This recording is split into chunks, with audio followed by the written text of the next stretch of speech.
समय की कदर। एक गांव में 3 लड़के रहते थे, राम, श्याम और मोहन। उन तीनों के पिता काफी अमीर थे। उन तीनों का बचपन बहुत अच्छे तरह से गुजरा था। उनके माता पिता कभी भी उनकी कोई भी मांग को अनदेखा नहीं करते थे। राम के पिता सरपंच थे, श्याम के पिता एक कारोबारी थे और मोहन के पिता एक किसान जमींदार थे।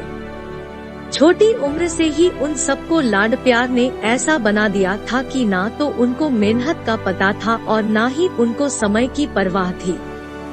अक्सर वह सारा दिन बस घूमते रहते थे। नशे और अन्य भोगविलास में डूबे रहते थे, जिससे उनके गांव वाले भी दुखी थे। सरपंच और बड़े लोगों के बच्चे होने के कारण उनकी कोई शिकायत कर पाने की हिम्मत नहीं कर पाता था, जिससे उनका मनोबल और बढ़ गया था। एक दिन उनके गांव में बहुत तेज बारिश हुई, जिससे सब लोगों को नुकसान हुआ, जिसमें इन तीनों के पिता भी थे। लेकिन इतना कुछ होने के बाद भी उनके बेटों का वही हाल था। वो बस घूमते रहते, नशा करते, भोगविलास करते रहते थे। माँ बाप काफी चिंतित रहा करते थे। ये तीनों भले ही कितने गंदे थे, लेकिन इन तीनों के अंदर एक खास बात थी जिसकी पहचान किसी को नहीं थी और उनको खुद को भी पता नहीं था। राम एक बहुत अच्छा नेता प्रतिपक्ष था, क्योंकि अपने पिता के पास रहते हुए उसको इसका काफी ज्ञान हो गया था, क्योंकि उसके पिता सरपंच थे। श्याम भी इस तरह से बिजनेस की समझ रखता था, क्योंकि उसके पिता एक कारोबारी थे और मोहन खेती का काम जानता था, क्योंकि उसके पिता जमींदार थे। पर अपनी गलत कामों की वजह से उन सब ने अपने इन टैलेंट पर ध्यान ही नहीं दिया, जो कि उनकी सबसे बड़ी कमजोरी थी। इस तरह से इनकी बदमाशियों को देखकर इनके पिता उन्हें सीख देने को सोची। तीनों पिताओं ने आपस में विचार विमर्श किया और एक उपाय निकाला। तीनों पिताओं ने अपना अपना काम अपने अपने बेटों को सौंप दिए, जिससे उनको समय की कदर का पता लग सके। तीनों के पिता ने एक वसीयत बनाई, जिसमें ये लिखा था कि 1 वर्ष के अंदर इन तीनों को 10 लाख रुपए कमा कर देने होंगे, जो बिना किसी गलत काम करके कमाए गए हो, और तीनों को अलग अलग स्थान पर रहना था। इन तीनों को 5-5 लाख रुपए भी दिए गए, ताकि उनको अपना काम स्टार्ट करने में दिक्कत ना हो। पहले तो सब खुश हो गए कि हम आजाद हो गए, हमको पैसे मिल गए, और ऐसा सोच करके इन्होंने फिर से काफी समय मौज मस्ती करने में लगा दिया। इस तरह से 6 महीने बीत गए और इनका काफी सारा नुकसान भी हुआ। फिर एक दिन अचानक उनको एहसास हुआ कि अगर हम शर्त हार गए तो हम अपनी अपनी जायदाद खो बैठेंगे, और ऐसा सोचकर धीरे धीरे उनकी चिंता बढ़ने लगी। एक दिन वो इसी उधेड़ धुन में एक पार्क में बैठे थे और कुछ विचार विमर्श कर रहे थे कि उनको एक छोटी सी लड़की मिली। वो फूल बेच रही थी और साथ में पढ़ भी रही थी। तीनों लोग उस लड़की के पास में गए। तभी राम ने लड़की से बोला, बेटी आपकी उम्र क्या है? तो लड़की ने जवाब दिया कि मैं 12 साल की हूँ।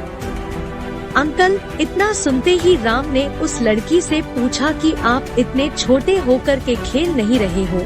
इस पर लड़की ने जवाब दिया कि मेरे पापा अब इस दुनिया में नहीं है और माता बीमार रहती है, इसीलिए मैं ये काम करती हूँ।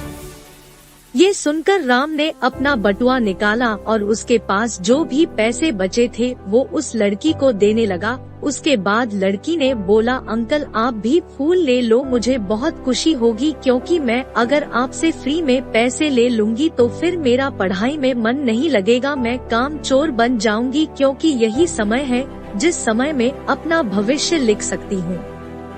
राम ने उस लड़की से सारे फूल ले लिए और तीनों घर लौट आए। उस फूल वाली लड़की का उन तीनों लड़कों पर बहुत गहरा प्रभाव पड़ा। रात भर उन तीनों ने उस बच्ची के बारे में सोचते रहे और उन्हें एहसास हुआ कि वो तीनों कितने गलत थे। तीनों ही दोस्तों को एहसास हुआ कि आज भी उनके पास 6 महीने का समय है अपने पिता के दिए गए काम को पूरा करने का और भविष्य बनाने का। इसी दौरान सब ने सोचा कि अगर बचे हुए समय का सही उपयोग करे तो अभी भी बहुत कुछ किया जा सकता है। इस तरह बाकी दोस्तों ने भी सोचा और दूसरे समय में आकर काम तलाशने लगे, पर उनके शर्त में एक शर्त ये भी थी कि उनको जो भी काम करना है वो अपनी पहचान बताए बिना करेंगे, जिससे ये साफ था कि उनको काम नहीं मिला। और जब काम नहीं मिला तो उन्होंने सोच लिया तो अब वो अगर कुछ भी करेंगे तो अपने गांव में जाकर ही काम करेंगे। भले ही उनके पिता कुछ भी सोचे, लेकिन फिर भी अपने गांव में जाएंगे और अपने गांव में कुछ नए काम करेंगे, भले ही उनको अपने पिता के वसीयत ना मिले। तीनों लड़के अपने गांव में फिर से आए और अपने अपने पिताओं से जाकर के मिले और उन्होंने अपने अनुभव के बारे में बताया और बोला कि वो आगे से ऐसी गलती नहीं करेंगे और वो उन्हें माफ कर दे। लेकिन पिता तो शर्त पे ही अड़े थे। लड़कों को कोई दया नहीं मिली। तीनों को फिर से दुख हुआ कि तीनों को अपनी गलती की एहसास होने के बाद भी उनके पिता उनका सपोर्ट नहीं कर रहे हैं, और फिर से वो रात भर सोचते रहे कि अब क्या किया जाए। तीनों ने मिलकर एक स्कीम निकाली। राम अपने मित्रों के साथ में मिलकर लोगों की प्रॉब्लम को सुलझाने लगा, जिससे उसको गांव की समस्याओं का ज्ञान हुआ। इसी तरह श्याम भी गांव के विकास के लिए नए नए तरीके सीख गया और मोहन को किसानों और बीजों का ज्ञान हो जाने से उसको काफी फायदा हुआ। तीनों ने मिलकर अपने बाकी पैसों को सही ढंग से सही जगह लगाकर गांव को एक नया रूप दे दिया। उनकी कड़ी मेहनत से गांव के लोग क्या, दूसरे शहरों के लोग भी उनकी तारीफ करने लगे। उनका गांव तरक्की करने लगा। नई तकनीकों के कारण हर वर्ग के लोगों से उनका जुड़ाव होने लगा और एक समय आने के बाद उनके पिताओं ने भी उनको माफ कर दिया। इस तरह से दोस्तों, उन तीनों को समय की कीमत का अंदाजा हुआ कि पहले वो कितना समय बर्बाद कर रहे थे, लेकिन जब से उनको समय की कीमत का अंदाजा हुआ तब से उन्होंने समय को बर्बाद नहीं किया और काम करके पैसा कमाया, नाम कमाया और ये सीखा ईमानदारी से जिंदगी कैसे जीते हैं। दोस्तों, ये कहानी से आप सीख ही गए होंगे कि आप सभी को समय बर्बाद नहीं करना चाहिए। अगर ये समय आपके हाथ से निकल गया तो कुछ नहीं कर सकते हैं, और हाँ, समय के पास इतना समय नहीं है कि वो आपको दोबारा समय दे। समय बर्बाद करने का हजारों तरीका है, लेकिन आप ऐसा कोई तरीका चुनिए जो आपकी जिंदगी बदल दे, इस समाज की जिंदगी बदल दे, इस देश का भविष्य बदल दे।